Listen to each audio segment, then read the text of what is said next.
Hi guys, so in this video I'm going to show you how to save certain sections as templates using Elementor, and then you can use those templates to then paste it into other sections of your website, or if you want to save it and then put them on different websites that you're building, you can use that using the export template, and then you can also import templates as well using Elementor. So to do this, what you want to do is open the page in Elementor and then scroll down to the section that you want to save. So for example, if you want to save this section as a template, we just scroll down to here and then hover over the section that we want. And then on the dots up here where it says edit section, you just want to right click on that and then click save as template.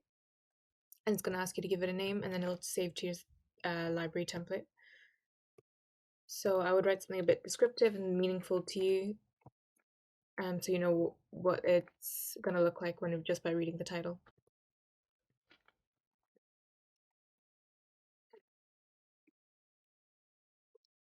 And then you just want to click save.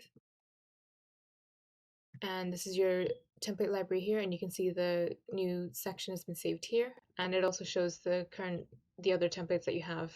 including like the single post or any header or footers that you have.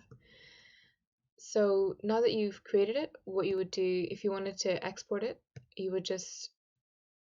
hover over the three dots over here,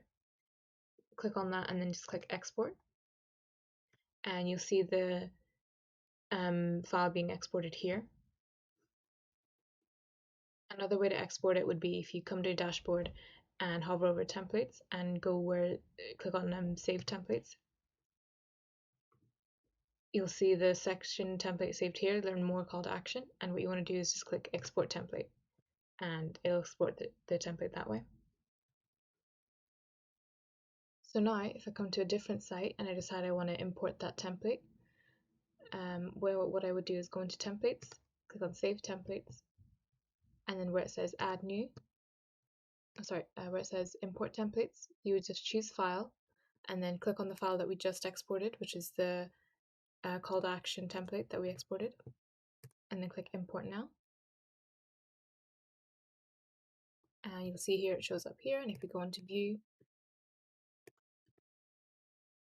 you can see the call to action is all there with all the colors and everything moved over.